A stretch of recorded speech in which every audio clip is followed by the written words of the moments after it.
Hi friends, అందరికీ ఎలా ఉన్నారు? నేనైతే చాలా బాగున్నాను.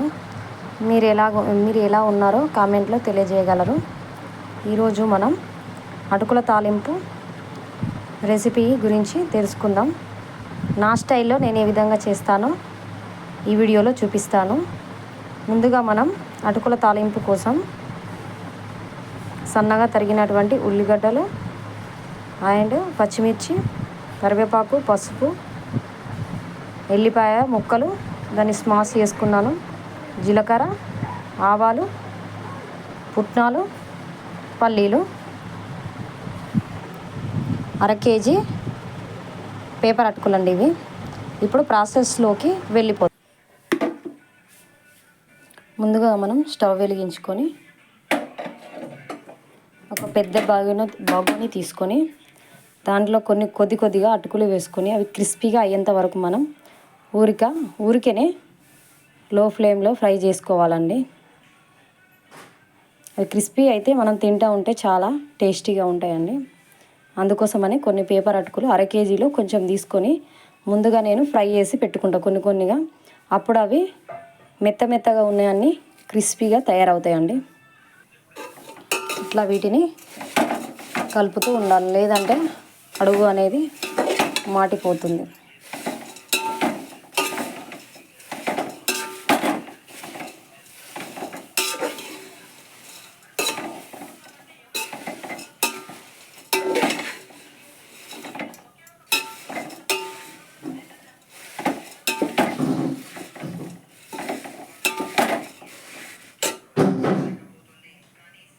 క్రిస్పీ అయ్యేంత వరకు మనం మంచిగా వేయించుకోవాలండి.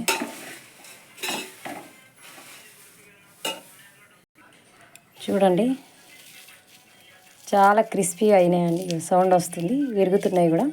ఈ విధంగా చేసుకుంటే మనం తింటే చాలా టేస్టీగా ఉంటుందండి. ఇప్పుడు అర కేజీ అటుకులను నేను 2 సార్లు ఫ్రై చేసుకుంటున్నా. ఇప్పుడు ఒకసారి అయిపోయిందండి. దీన్ని వేరే బౌల్లోకి మార్చుకుందాం. వేరే బౌల్లోకి లేదా నేనైతే చేటలో వేసుకుంటున్నానండి. కొంచెం మంచిగా చల్లారుతుంది. ఇప్పుడు ఇంకా మిగిలినటువంటి అటుకులను కూడా మనం వేసుకుందాం.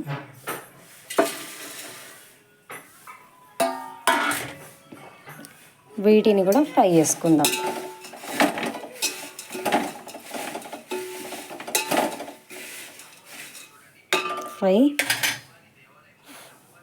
కొద్దిసేపు ఫ్రై చేద్దాం. మంచిగా క్రిస్పీగా వేగినాకలా తాలింపు పెట్టుకుందామండి. రెండవసారి మనం వేసుకున్నటువంటి అటుకులు కూడా చాలా క్రిస్పీగా అయినాయి, విరిగిపోతున్నాయండి. ఇప్పుడు మనం స్టవ్ ఆఫ్ చేసుకొని దించేసుకుందాం. వీటిని కూడా చాటలోకి వేసుకుందాం. చల్లారిపోతాయండి మంచిగా.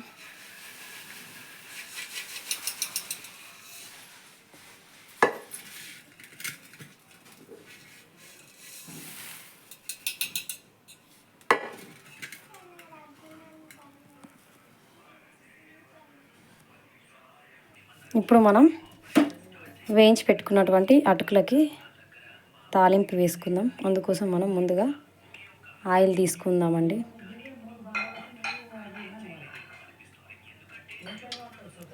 ఆయిల్ దీంట్లో ఎంత ఎక్కువ వేసుకుంటే అంత బాగుంటుంది.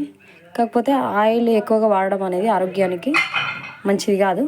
కానీ ఇప్పుడు కొన్నిసార్లు తప్పదండి, వాడాల్సింది. ఎందుకంటే దీంట్లో పల్లీలు, పుట్నాలు వేగాలి కాబట్టి ఆయిల్ కొంచెం ఎక్కువ ఉండాలండి.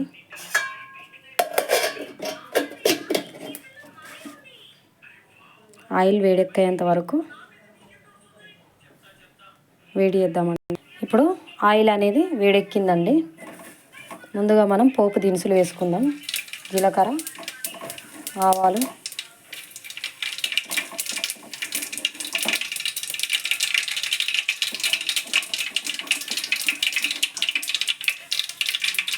అదేవిధంగా స్మాష్ చేసి పెట్టుకున్న ఎల్లిపాయలు,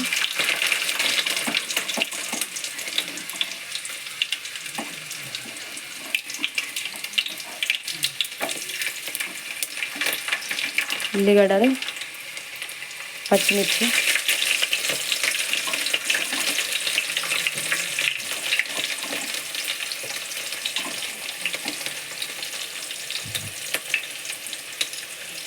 ఒకసారి కలుపుకుందామండి.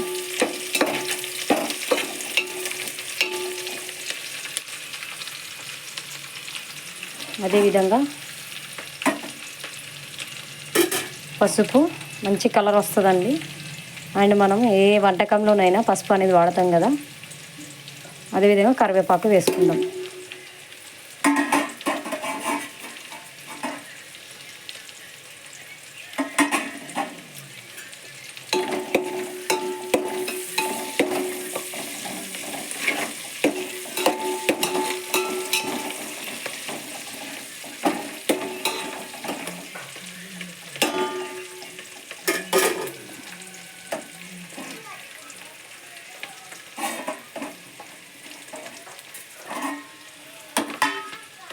ఇవి మంచిగా వేగాలండి.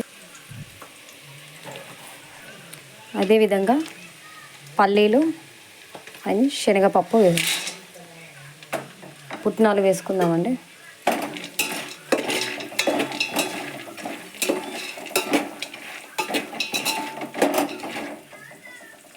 ఈ టైంలోనే మనం ఉప్పు వేసుకుంటే ఆ పల్లీలకు, పచ్చిమిర్చికి పడి మనం తింటున్నప్పుడు చాలా టేస్టీగా ఉంటుందండి. సరిపడా ఉప్పు యాడ్ చేసుకుందాం.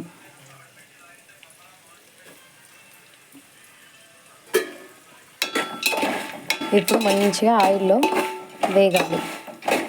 మంచిగా క్రిస్పీగా అవుతాయి ఇవి కూడా. పల్లీలు, పుట్నాలకి మంచిగా మనం వేసుకున్నటువంటి సాల్ట్ పట్టి చాలా తినేటప్పుడు చాలా మన పళ్ళ కింద పడి టేస్టీగా ఉంటుంది. మంచిగా వేగుతున్నాయండి ఆయిల్లో పచ్చిమిర్చి, ఉల్లిగడ్డ ముక్కలు, పుట్నాలు, పల్లీలు ఈ విధంగా అయినాయండి. ఇంకా కొంచెం వేగనిద్దాం, లేదంటే పచ్చి పచ్చిగా ఉంటాయండి. చాలా బాగా వేగాయండి. ఇప్పుడు మనం వేయించి పెట్టుకున్నటువంటి పచ్చిమిర్చి చూడండి చాలా బాగా వేగింది. వీటిని అలాగే తిన్నా కూడా, అటుకులతో తిన్నా కూడా మనకు మంట కారం కారం స్పైసీగా ఉండదండి. ఇప్పుడు మనం వేయించి పెట్టుకున్నటువంటి అటుకులను కొద్దిగా దీనిలోకి యాడ్, ఈ విధంగా కొద్దిగా యాడ్ చేసుకొని కలుపుకుందాం.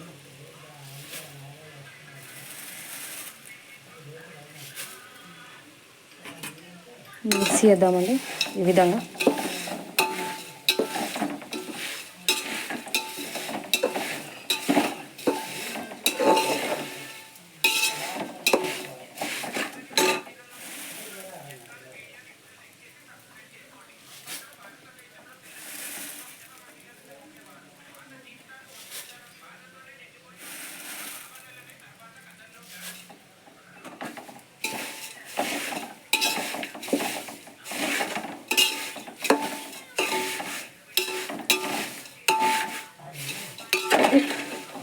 మంచిగా మిక్స్ చేసుకోవాలండి ఈ విధంగా మొత్తం మనం ఫ్రై చేసి పెట్టుకున్నటువంటి అటుకులను తాలింపులో బగోనీలో మిక్స్ చేయరాలేదండి, అందుకోసమని నేను మళ్ళీ అది చాట్లో వేసుకొని మంచిగా మిక్స్ చేసుకున్నానండి. సాల్ట్ తక్కువగా ఉంటే మనం ఈ విధంగా పైనుండి కూడా యాడ్ చేసుకొని మళ్ళీ మిక్స్ చేసుకోవచ్చు అండి. మిక్స్ చేశానండి మొత్తం ఈ విధంగా కుదిరాయండి. చాలా టేస్టీగా క్రిస్పీగా ఉన్నాయండి. చూడండి, ఈ వీడియో కనుక మీకు నచ్చినట్లయితే లైక్ చేయండి, సబ్స్క్రైబ్ చేయండి, షేర్ కూడా చేయండి. Thank you for watching my YouTube channel. Thank you అండి.